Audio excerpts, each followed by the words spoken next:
What the heck is going on, guys? My name is Bucky Roberts, and welcome to your very first video in building an awesome freaking Ajax chat room.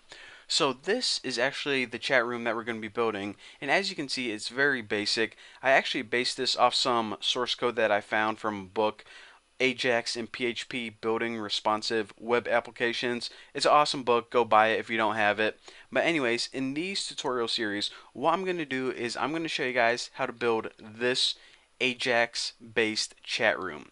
And of course, you do need some knowledge of Ajax. So if you never worked with it before, then please click on the link below, thenewboston.org. I made an entire video series about Ajax, teaching the beginners, the very basic stuff. So, like I said, if you have no idea what Ajax is or never worked with it before, then please watch those videos, and once you are done with those, you'll be good to go.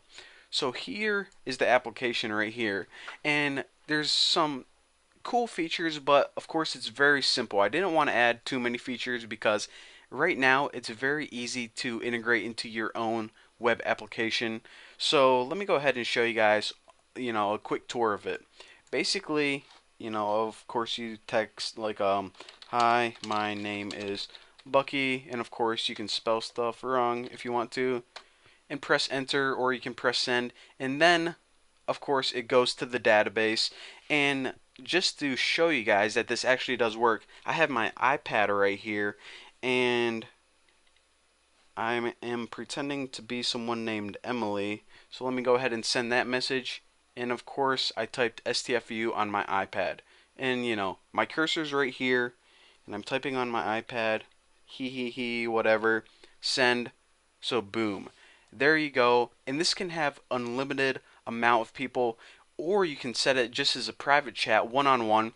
And some other cool features is that you can change your name from guest whatever to Bucky. You can also change your text color to, let's say, red. This is red now. And some very simple features. So like I said, it's a very simple yet very awesome, amazing Ajax chat. So let's go ahead and get started and figure out how to program this bad boy. Now, of course, all of these messages are working with PHP and MySQL, so we are actually storing all of these messages and all of this information in a database. So let's go ahead and make that database first, and also we need to make a user that can access that database. So I actually got a small account on HostGator, but you can really use anything. You can even test it out on your local machine, but it's really easy. Just buy like a hosting account for like $3 a month. Now, if you click on MySQL databases, then it says go ahead and create a new database, and you guys should know how to do this already, hopefully. But if you never work with MySQL databases with the control panel, I'm going to show you guys how to do that right now. So there was the testing database that I made before, Chat1, but for these tutorials I'm just going to name this Chat and press create database. And you actually want to save this information. So actually, if I do this, database chat, I'm going to save it in a file. And we want to save this because we need the information later on whenever we're programming. So my database is called Bucky_chat.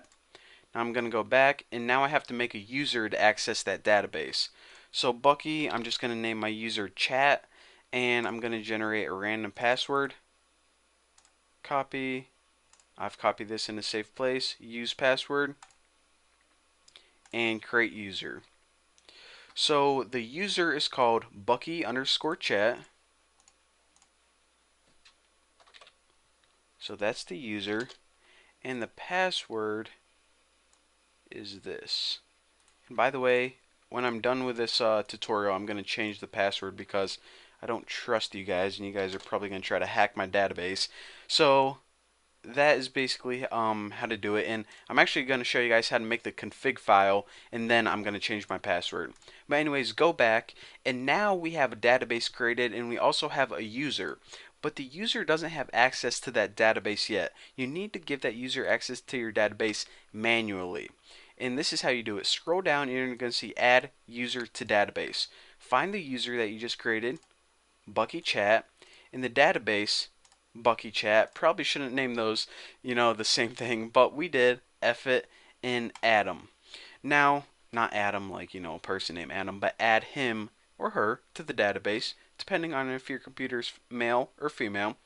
Now, typically what you want to do is you only want to give them privileges that you need, but just for this tutorial, I'm going to keep things simple. Go ahead and give them all privileges, make changes, boom, roasted. So now this user was added to the database. Now you can go ahead and access it, and our PHP database is almost set up. We just have to add a table real quick.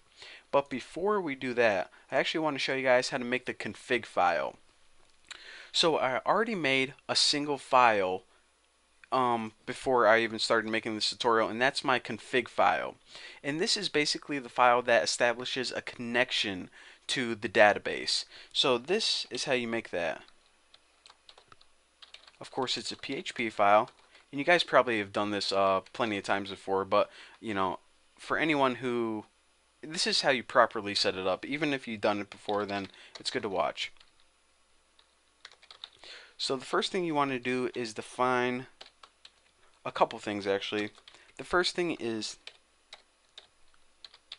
DB host, and this is just a local host.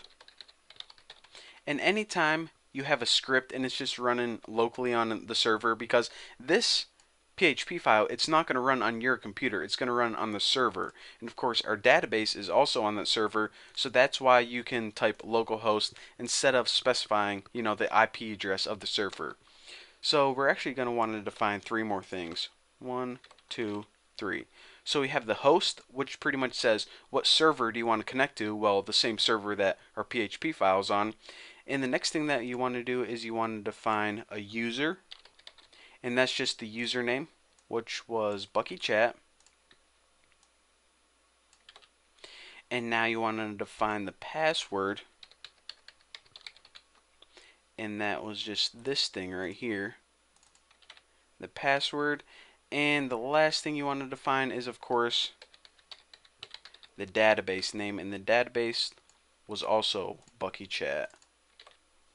So there you go, and there is your config file. So go ahead and actually you want to delete this first and save it.